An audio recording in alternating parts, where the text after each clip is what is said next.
जेठानी से बंटवारा करने सालों बाद शहर से गांव आई देवरानी। दोपहर की तेज धूप में शहर की देवरानी कनक अपने गांव की जेठानी नीलम के सामने एक हरे भरे खेत में खड़ी होती है। जेठानी जी, इतने दिनों तक आपने अकेले अकेले हमारे खेत का खूब फायदा उठाया है, अब इस खेत का भी बंटवारा होगा। देवरानी जी, एक परिवार को दो हिस्सों में बांटना अच्छी बात नहीं है। बड़ी बहू, अगर तुम्हारी शहर की देवरानी बंटवारा चाहती है तो बंटवारा जरूर होगा। इतना कहकर रामलाल खेत के 2 हिस्से करवा देता है। कागजात तैयार करवाकर साइन करके शहर की देवरानी को दे देता है। तो चलिए जानते हैं जेठानी से बंटवारा कराने सालों बाद शहर से गांव आई देवरानी की कहानी।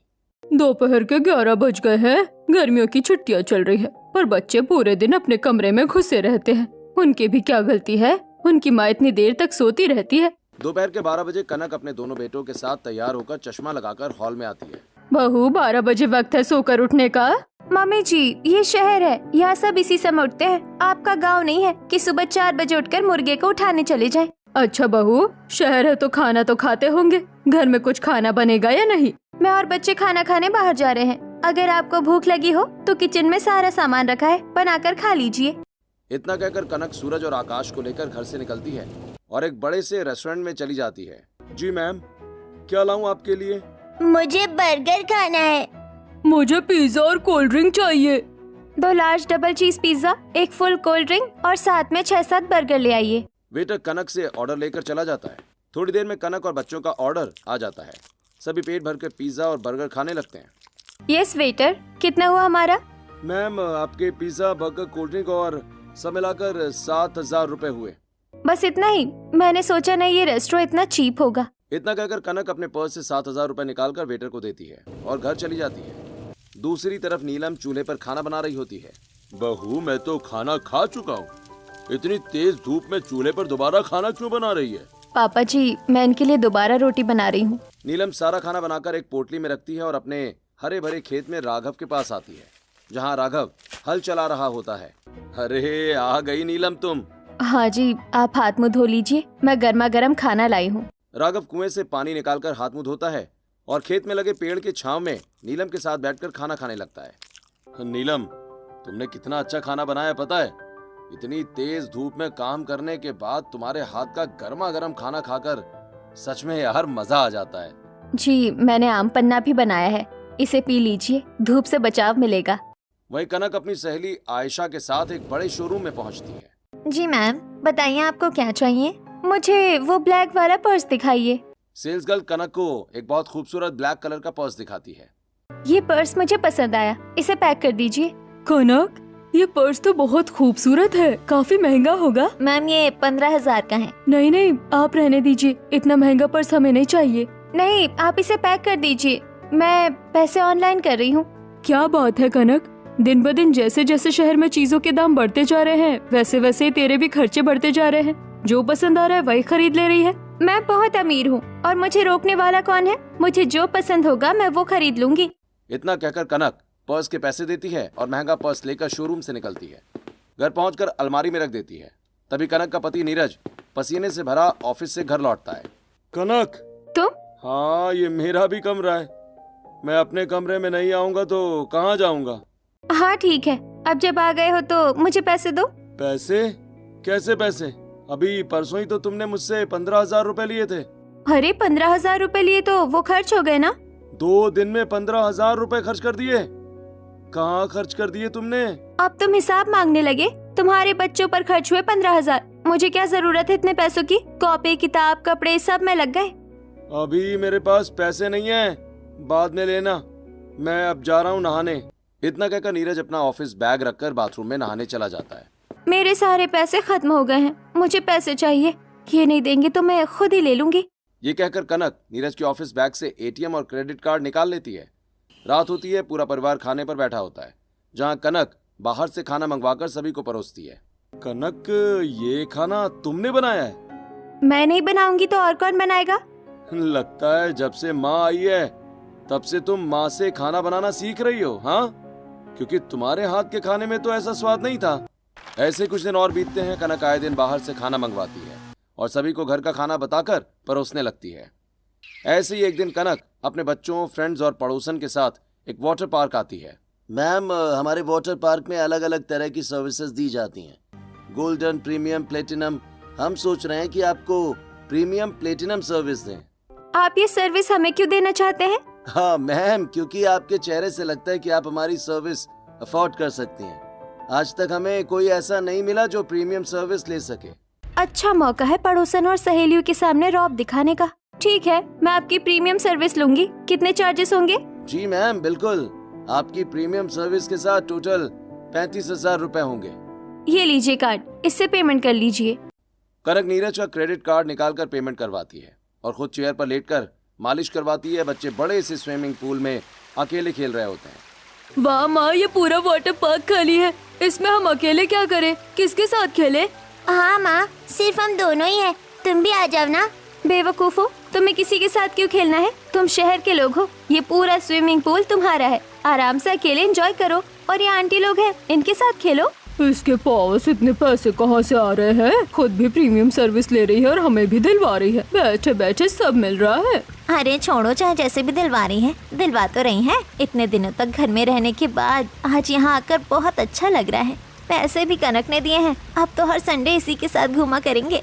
ऐसे कुछ दिन बीतते हैं और एक दिन कनक अपनी दोस्त श्रुति के साथ मॉल में पहुंचती है। यार, कपड़े लेने अकेले आने का मन नहीं करता, इसलिए तुझे साथ लाई हूँ। ये मॉल से महंगे कपड़े खरीदकर मुझे दिखाना चाहती है। अभी इसकी अकड़ निकालती हूँ। जी बताइए मैम, आपको किस तरह की ड्रेस चाहिए? मैं ड्रेस देखकर खुद ही फाइनल कर लूंगी, फिर आपको बता दूंगी। आपके पास मेरे लायक कोई अच्छी डिजाइनर ड्रेस है जो सिर्फ एक ही पीस बनी हो? एक ऐसी ड्रेस है, डिजाइनर ने सिर्फ एक ही पीस बनाया है। सेल्स गर्ल एक सुंदर डिजाइनर ड्रेस लाकर कनक के सामने रखती है। मैम, इसकी प्राइस 70,000 रुपए है। इसमें समुद्र से निकले मोतियों से डिजाइन किया गया है और सब काम हाथ से हुआ है। इसे पैक कर दीजिए और मैं आपको 10,000 अलग से दूंगी। अपने डिजाइनर से कहिएगा ऐसा ड्रेस दोबारा ना बनाए, और अगर बनाए तो सबसे पहले मुझे बताएगा। तो पागल हो गई है क्या? इतना महंगा ड्रेस खरीदेगी? इतने में तो कई कपड़े आ जाएंगे। मुझे पैसों की क्या टेंशन, मैं शहर की रहने वाली हूँ। जो पसंद आता है वो ले लेती हूँ। हम शहर वालों को सोचना नहीं पड़ता। कनक अपनी डिजाइनर ड्रेस की पेमेंट नीरज के क्रेडिट कार्ड से करती है। वहीं ऑफिस में नीरज के पास क्रेडिट कार्ड का लंबा चौड़ा 2.5 लाख का बिल पहुंचता है। क्रेडिट कार्ड का बिल, वो भी 2.5 लाख रुपए। अभी बैंक वालों से बात करता हूँ, देखता हूँ क्या हुआ ये। इतना कहकर नीरज बैंक मैनेजर को कॉल करता है और कार्ड की डिटेल देता है। आपके क्रेडिट कार्ड से रोज पेमेंट हुई है। लेकिन सर ऐसा कैसे हो सकता है? मैंने तो क्रेडिट कार्ड इस्तेमाल ही नहीं किया, पेमेंट कैसे हो सकती है? सर आप एक बार अपने घर में पूछ लीजिए, क्या पता किसी और ने किया हो, क्योंकि पेमेंट तो हुई है और बिल तो आपको भरना ही पड़ेगा। नीरज फोन रखकर तुरंत घर आता है और अपने कमरे में जाकर अलमारी चेक करने लगता है। नीरज को हड़बड़ी में देखकर सब कमरे में आ जाते हैं। क्या हुआ पापा, आप इतना क्या ढूंढ रहे हैं? हाँ पापा, आप इतने टेंशन में क्यों हो? बच्चों तुम लोग थोड़ी देर चुप रहोगे? हाँ कनक, तुमने मेरा क्रेडिट कार्ड लिया है? नहीं, मैं क्यों लूंगी आपका क्रेडिट कार्ड? क्या हुआ? मेरे क्रेडिट कार्ड से हर रोज पेमेंट हुई है। टोटल बिल 2.5 लाख रुपए का आया है, मुझे भरना पड़ेगा। मैंने इस्तेमाल भी नहीं किया और कार्ड भी नहीं मिल रहा, शायद चोरी हो गया। मैं पुलिस स्टेशन जा रहा हूँ। अगर ये पुलिस स्टेशन गए तो सब पता चल जाएगा। ये रिस्क नहीं ले सकती। पागल हो गए हो क्या? पुलिस स्टेशन जाओगे, पुलिस वाले भी मजाक उड़ाएंगे। एक कार्ड नहीं संभाल पाए और शिकायत करने चले आए। कनक की बात सुनकर नीरज रुक जाता है और सिर पकड़कर बैठ जाता है। ऐसे ही दिन बीतता है। अगले दिन बैंक से रिकवरी एजेंट आते हैं। कौन हो तुम लोग और मेरे बेटे के घर क्यों आए हो? आपके बेटे से मिलने आए हैं, आपका मुंह देखने थोड़ी ना आए हैं। ये कैसी बदतमीजी है? बदतमीज हम हैं या तुम लोग? हाँ, क्रेडिट कार्ड का 2.5 लाख रुपए का बिल कौन भरेगा भाई? भैया मैं क्यों भरूं? हाँ, मैंने इस्तेमाल ही नहीं किया, मेरा कार्ड भी मेरे पास नहीं है। ओ भाई, 15 साल से यही काम कर रहा हूँ, रोज बहाने सुनता हूँ। अगर बिल नहीं भरा और कार्ड नहीं दिया तो घर का सामान उठा कर बेच देंगे। 45 दिन का समय दे रहा हूँ, वरना 46वें दिन घर का सामान लेकर चले जाएंगे, समझा? इतना कहकर मनीष और दिनेश चले जाते हैं। बिल तो भरना पड़ेगा, अब क्या करूं? तभी शारदा के फोन पर गांव से राघव और नीलम का वीडियो कॉल आता है। दोनों हरे भरे खेत दिखा रहे होते हैं। माँ, तुम महीने भर से छोटे भाई के घर पर हो, अब तो वापस आ जाओ। हाँ माँ जी, आप जल्दी आ जाइए, आपका आशीर्वाद लेकर ही फसल बेचेंगे। हाँ बच्चों, मैं आऊंगी। इतना कहकर शारदा फोन रख देती है। नीरज, तू परेशान क्यों होता है? हाँ, उन्होंने 45 दिन का समय दिया है ना, हम कुछ ना कुछ कर लेंगे। पर मैं सोच रही हूँ पहले गाँव हो आते हैं, बच्चों की गर्मी की छुट्टियाँ भी हो जाएगी और आप भी थोड़ा फ्रेश महसूस करेंगे। हाँ बेटा, बहू सही कह रही है, तू मेरे साथ गाँव चल। नीरज गांव चलने के लिए मान जाता है। अगले दिन पूरा परिवार बस में बैठकर अपने गांव पहुंचता है, जहां नीलम आरती की थाली लिए अपने पुश्तैनी हवेली के दरवाजे पर खड़ी होती है और बगल में ही एक 3 मंजिला मकान बन रहा होता है। माँ, ये गांव बहुत अच्छा है। यहाँ बहुत सारे पेड़ हैं और गर्मी भी ज्यादा नहीं है। शहर में तो बहुत गर्मी लगती है, पर धूप बहुत तेज है। मेरी तो स्किन जल रही है। अरे बच्चों, तुम घर के अंदर आओ, बाहर क्यों खड़े हो? आइए देवरानी जी, आप भी आइए।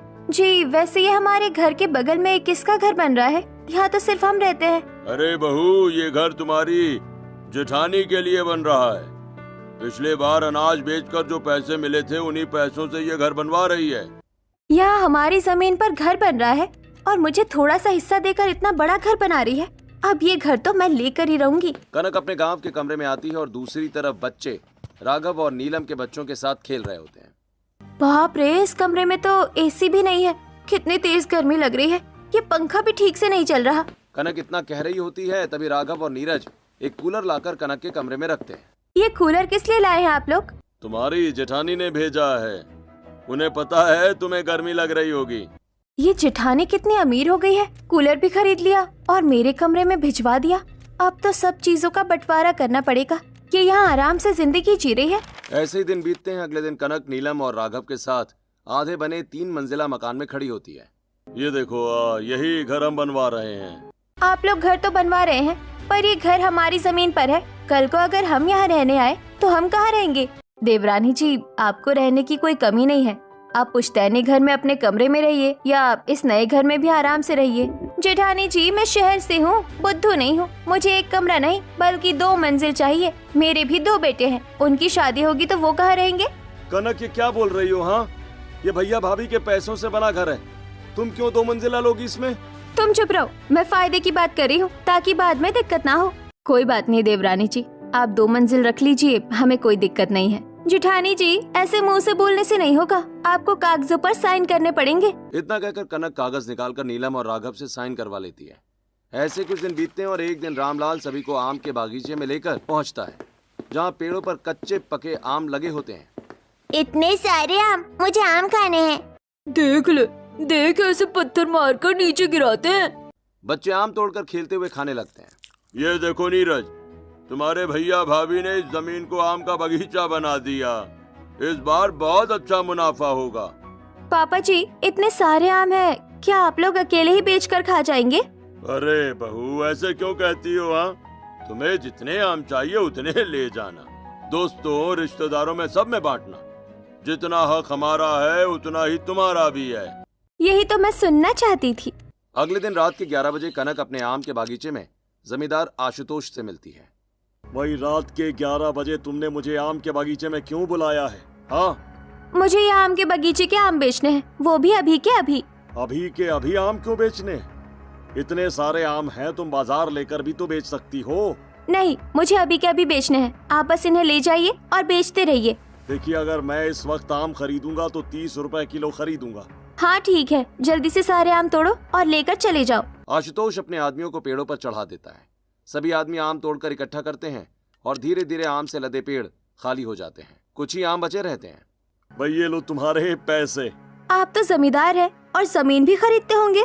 हाँ, मैं हर तरह का काम करता हूँ। ठीक है, जब भी मैं बुलाऊं तो आ जाइएगा और अपने साथ पैसे भी लेकर आइएगा। इतना कहकर आशुतोष अपने आदमियों के साथ आम लेकर चला जाता है।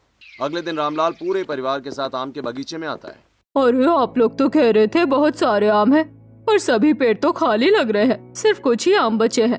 अरे, सभी पेड़ों पर आम लदे हुए थे, पता नहीं ये क्या हुआ। राघव और नीलम, तुमने आम कब बेचे? पापा जी, हमने कोई आम नहीं बेचे, हम तो आपका इंतजार कर रहे थे। इसका मतलब किसी ने हमारे आम चोरी कर लिए। मैं पुलिस स्टेशन जा रहा हूँ। पापा जी, पहले खुद कहते हैं जितने आम चाहिए ले लो, अब जब मैंने ले लिए तो पुलिस स्टेशन जा रहे हैं। बहू, तुमने आम लिए हैं? हाँ, आपने ही कहा था जितने आम चाहिए उतने ले लो। मुझे जितने चाहिए थे मैंने ले लिए। अरे तुम पागल हो गई हो क्या कनक? तुमने पूरा बागीचा खाली कर दिया, कुछ ही आम छोड़े हैं। पापा जी के कहने पर ही मैंने ये किया, मुझे क्यों डांट रहे हो? भाई ये क्या बात हुई? पापा ने आम लेने को कहा था, बेचने को नहीं। कितने में बेचे आम? रहने दीजिए, आप लोग झगड़िए मत। देवरानी जी ने जितने में भी आम बेचे हो, अब बात खत्म कीजिए। ऐसे ही कुछ दिन बीतते हैं और फिर एक दिन कनिका फोन पर बातें कर रही होती है। अरे मैं तो बहुत परेशान हूँ, इनकी हालत मुझसे देखी नहीं जा रही है। हमारा घर भी नीलाम होने वाला है और घर छुड़ाने के लिए पैसे भी नहीं है। कनिका की ये सारी बातें नीलम खिड़की से सुन लेती है और अपने कमरे में आकर राघव को बताती है। अच्छा, तभी तुम्हारी देवरानी ऐसी हरकतें करती है। खैर कोई बात नहीं, हमें उनकी मदद करनी चाहिए, पर इस वक्त हमारे पास इतने पैसे नहीं हैं। मेरे पास जो गहने हैं मैं वो बेच देती हूँ। गहने दोबारा आ जाएंगे, पर घर परिवार दोबारा नहीं आएगा। मैं अपने गहने बेचूंगी। नीलम अलमारी खोलकर एक बैग में अपने गहने भरती है और राघव के साथ गांव के सुनार धनी लाल के पास जाती है। अरे क्या हुआ राघव बेटा, सब ठीक है ना? तुम अपनी बीवी के गहने क्यों बेच रहे हो? नहीं नहीं धनी लाल जी, सब ठीक है, बस हमें तुरंत पैसों की जरूरत है। अरे जितने पैसे चाहिए मुझसे ले जाओ बेटा, जब पैसे हो जाएं तब गहने ले जाना। मैं गहने गिरवी रख लेता हूँ तुम्हारे। धन्यवाद काका, आपकी बड़ी मेहरबानी होगी। नीलम गहने गिरवी रखकर 2.5 लाख रुपए लेती है और पैसे लेकर नीरज और कनक के कमरे में आती है। भाभी आप यहाँ, कुछ बात है क्या? देवर जी, आपके घर पर बात बनाई और आपने हमसे ये बातें छुपाई। आपने तो हमें एक पल में ही पराया कर दिया। भाभी आपको किसने बताया? किसी ने भी बताया हो। अब ये 2.5 लाख रुपए रखिए, शायद इनसे आपकी मदद हो जाए। अरे नहीं भाभी, मैं आपसे ये पैसे नहीं ले सकता। नीरज के इतना कहते ही कनक तुरंत नीलम के हाथ से पैसों का बैग ले लेती है। नीरज, जरूरत पर अपने ही काम आते हैं। जेठानी जी मदद करना चाहती है तो तुम मना क्यों कर रहे हो? कहाँ से लाओगे इतने पैसे? देवरानी जी, ये पैसे रखिए और शहर जाकर अपनी परेशानी का समाधान कर लीजिए। इतना कहकर नीलम कमरे से चली जाती है। रात बीतती है। अगले दिन कनक खाली बैग लेकर नीलम और राघव के कमरे में आती है। वाह जेठानी जी, कल पैसे दिए और आज चोरी कर लिए। दिमाग खराब हो गया क्या तुम्हारा? जब नीलम ने खुद पैसे दिए हैं तो वो क्यों चोरी करवाएगी? ताकि आप लोग हम पर एहसान जता सके और मेरे हिस्से के घर और आम के पैसे वसूल सके। बहू, तुम शहर में रहकर पूरी तरह बदल गई हो।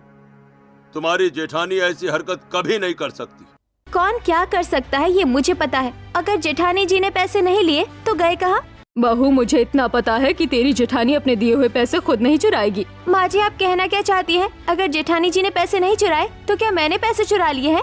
हो सकता है तुमने ही पैसे रख लिए हो और अब कह रही हो कि चोरी हो गए। राघव की बात सुनते ही कनक जोर जोर से ताली बजाने लगती है। वाह जेठ जी, क्या दिमाग लगाया है। अब तो मेरा शक यकीन में बदल गया है। आप लोगों ने मुझे पैसे दिए और आप लोगों ने ही पैसे चुरा भी लिए। कल को आप लोग कह देंगे कि इस गांव के घर पर मेरा कोई अधिकार ही नहीं है। ये कैसी बात कर रही है देवरानी जी? हम ऐसा क्यों कहेंगे? मैं खूब जानती हूँ जेठानी जी, ज्यादा मीठी बातें करके मुझे बहलाने की कोशिश मत कीजिए। जैसे पापा जी और मम्मी जी को बहला रखा है वैसे मुझे नहीं बहला पाएंगी। मुझे तो गांव की पूरी प्रॉपर्टी का बंटवारा चाहिए। कनक, ये क्या बकवास कर रही हो? मुझे कुछ बंटवारा नहीं करवाना। तुम चुप करो, तुमसे कोई पूछ नहीं रहा। मुझे बंटवारा चाहिए। मेरे 2 बच्चे हैं, क्या वो दर दर भटकेंगे? बस कर बहू, बस कर। तुम्हें बंटवारा ही चाहिए ना, तुम्हें इस घर का हिस्सा मिल जाएगा। इतना कहकर रामलाल गुस्से में अपने कमरे में जाता है, तिजोरी खोलकर घर के कागजात निकालता है और वापस आकर कनक के हाथों में दे देता है। बहू, अब ये कलेश बंद करो और ये लो घर के कागजात। हो गया बंटवारा। नीरज बेटा, बहुत रह लिया हमने यहाँ। अब अपने शहर लौट चलते हैं। न जाने और कितनी खटास आएगी। ऐसे कैसे चले जाएंगे? अभी पूरा बंटवारा हुआ कहाँ है? पहले पूरा बंटवारा होगा फिर जाएंगे। अब कौन सा बंटवारा बाकी है? कनक अपने दोनों बच्चों को लेकर घर से बाहर निकलती है। पीछे पीछे पूरा परिवार भी बाहर आ जाता है और सभी हरे भरे खेत में पहुँचते हैं। बहू, तुम खेत में क्यों आई हो? ये जो खेत में फसलें लहरा रही है इसका भी बंटवारा चाहिए। इस खेत का भी बंटवारा होगा। क्यों बहू, इस खेत का बंटवारा क्यों होगा? न तुमने न तुम्हारे पति ने कभी हल चलाया है। इस खेत के हर अनाज पर तुम्हारे जेठ जेठानी का हक है। किसने कहा था मेरी जमीन पर खेती करने के लिए? अगर ये गांव की प्रॉपर्टी है तो इस पर मेरा भी हक है। इतने सालों से मेरी जमीन पर खेती करके पैसे भी रख लिए। कौन से पैसे रख लिए? हाँ, हर साल तुम्हारे अकाउंट में पैसे भेजे हैं। वो थोड़े से पैसे महीने भर नहीं चलते। मुझे तो बंटवारा चाहिए ही चाहिए। देवरानी जी, आप बार बार बंटवारे की बात क्यों कर रही है? मुझे नहीं चाहिए ये खेत, ये फसल। आप इसे भी रख लीजिए। नहीं बहू, अगर तुम्हारी देवरानी बंटवारा ही चाहती है तो बंटवारा ही होगा। क्यों दे दूं मैं उसे पूरा खेत? तुम रुको, मैं अभी खेत का बंटवारा कर देता हूँ। इतना कहकर रामलाल खेत नापने वाले को बुलाता है। साथ ही कोर्ट के पेपर्स तैयार करवाता है। इन लोगों ने मपाई करके पूरा खेत 2 भागों में बांट दिया है। ये लो तुम लोगों के हिस्से का खेत, और नीरज, अब एक पल भी अपनी बीवी के साथ इस गांव में रहने की जरूरत नहीं है। अपना बोरिया बिस्तर बांध और तुरंत इस गांव से निकल जा। पापा, आप मुझसे गुस्सा मत होइए। मुझे नहीं पता कि कनक ऐसी हरकत क्यों कर रही है। हम क्यों चले जाए इस गांव से? इस गांव में हमारा घर है, जमीन है, हमारा जब तक मन करेगा तब तक हम यहीं रहेंगे। हम आपके गुलाम नहीं है। हमारा बंटवारा हो गया है। अब सिर्फ जायदाद का ही नहीं, दिलों का भी बंटवारा हो चुका है। हम सोचते थे कि तुम शहर में रहती हो, इसलिए ऐसा व्यवहार करती हो, पर तुम्हारे मन में तो शुरू से ही खोट है। इतना कहकर रामलाल शारदा, राघव और नीलम को लेकर अपने घर चले जाते हैं। वहीं नीरज रामलाल को मनाने के लिए पीछे पीछे जाता है और कनक गांव के जमींदार आशुतोष के पास चली जाती है। मैंने अपने गांव की जमीन और घर का बंटवारा करवा लिया है। ये उसके कागजात है। मैं अपने हिस्से की जमीन तुम्हें बेच रही हूँ क्योंकि मैं गांव में नहीं रह सकती। ठीक है, तुम कागजात दे दो, बाकी वकील वगैरह तो मैं खुद देख लूंगा। कागज तुम्हें दे दूंगी, कागज तुम्हें दे दूंगी। मेरे पैसे कहाँ हैं? इतने सारे पैसे तुम अभी लेकर क्या करोगी? अगर अभी दे भी दूं तो इतने पैसे लेकर तुम सफर कैसे करोगी? और अगर किसी को पता चल गया तो मुझे जमीन वापस करनी पड़ेगी।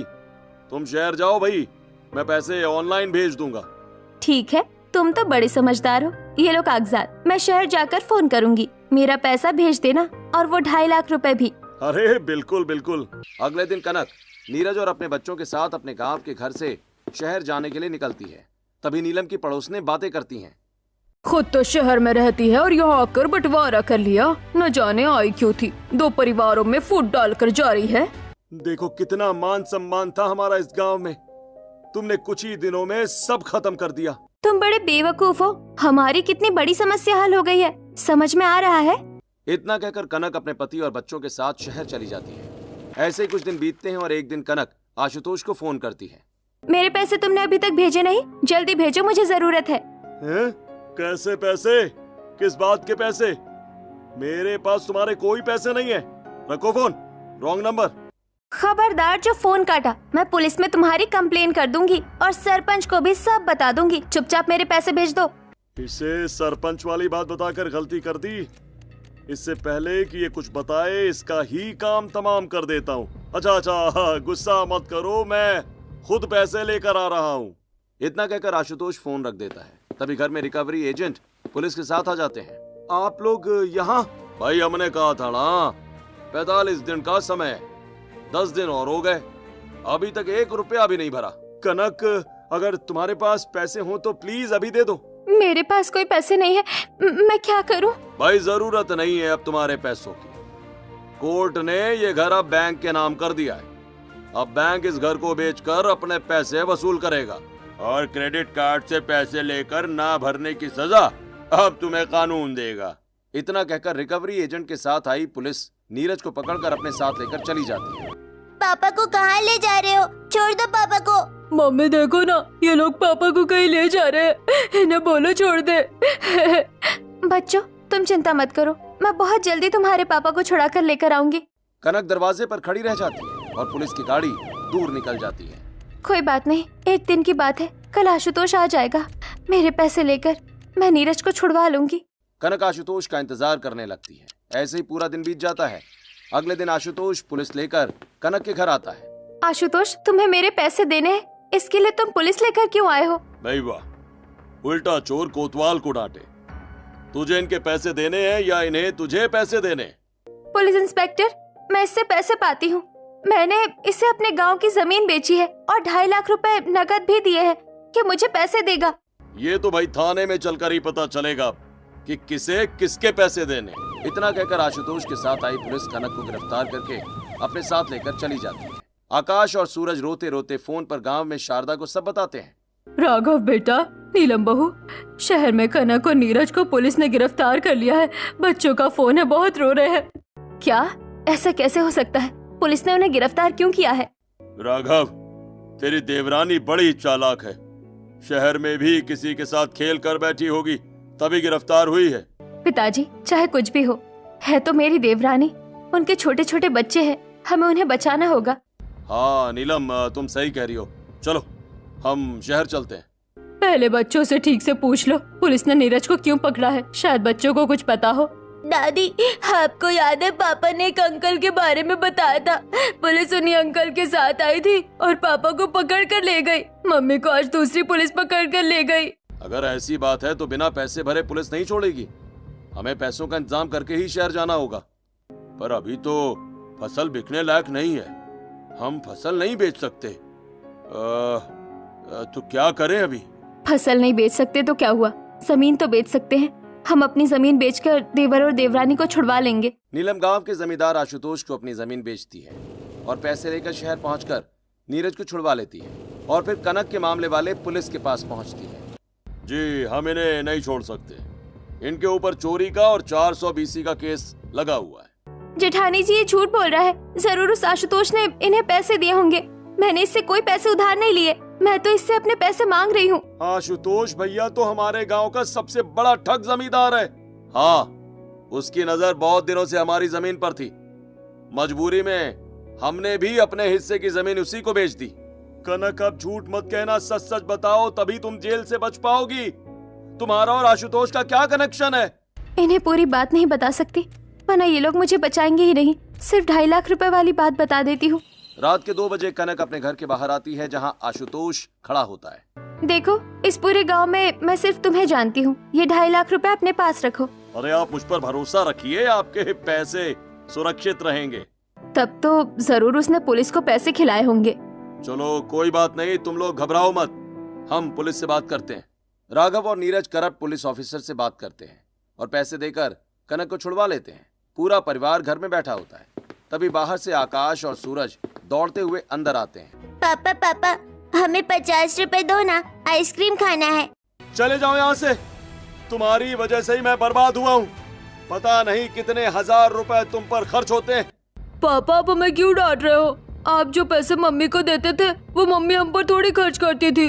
बच्चों जाओ यहाँ से, बड़े बात कर रहे हैं। रुको बच्चों, क्या कह रहे थे तुम? आपके पैसे मम्मी खर्च करती है और हम जब खिलौना मांगते हैं तो हमें डांट कर भगा देती है। तभी मैं सोचूं बच्चों की पढ़ाई का खर्च इतना ज्यादा कैसे हो रहा है। इतना कहकर नीरज गुस्से में अपने कमरे में आता है और कनक की अलमारी का ताला तोड़ता है। अंदर महंगे dress, purse, sandal, perfume, cosmetic और नीरज का क्रेडिट कार्ड रखा होता है। ये सब क्या है कनक? इतने महंगे सामान और ये मेरा क्रेडिट कार्ड तुम्हारी अलमारी में? तुम्हारी वजह से मेरी पूरी जिंदगी बर्बाद हो गई और तुम्हें शर्म नहीं आई बच्चों के नाम पर मुझसे पैसे ऐंठते हुए? मुझे माफ कर दो, 2.5 लाख का बिल देखकर मैं बहुत डर गई थी, इसीलिए मैंने तुम्हें कुछ नहीं बताया। कनक, तुमने गांव के घर और जमीन के पेपर्स कहाँ रखे हैं? भैया भाभी को पेपर्स अभी वापस करो वरना तुम वो भी खा जाओगी। मेरे पास कोई प्रॉपर्टी के पेपर नहीं है, मैंने प्रॉपर्टी के पेपर आशुतोष को दे दिए थे। कनक, तुम पागल हो गई हो क्या? मैं आज से तुम्हें छोड़ रहा हूँ। तुम्हारी वजह से मैं बर्बाद हो गया। गांव में इज्जत गई, शहर में भी तुमने मुझे गिरफ्तार करवाकर मेरी इज्जत खराब कर दी। अब तुम रहो इन महंगे सामानों के साथ। मैं अपने बच्चों को लेकर गांव जा रहा हूँ, अपने भैया भाभी के साथ ही रहूंगा मैं अब। नीरज कमरे से बाहर निकल जाता है। कमरे में नीलम और कनक अकेली रह जाती हैं। जेठानी जी, मैंने सब कुछ खो दिया, मेरे बच्चे, मेरे पति, सब मेरी गलती है। मैंने आपके साथ भी गलत किया।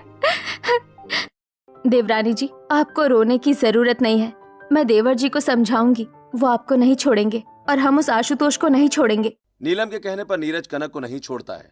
वहीं नीलम गांव के सरपंच के साथ आशुतोष के घर से अपने प्रॉपर्टी के पेपर्स निकलवाती है और सरपंच आशुतोष को जेल भिजवा देता है और अब देवरानी जेठानी खुशी खुशी रहने लगती है।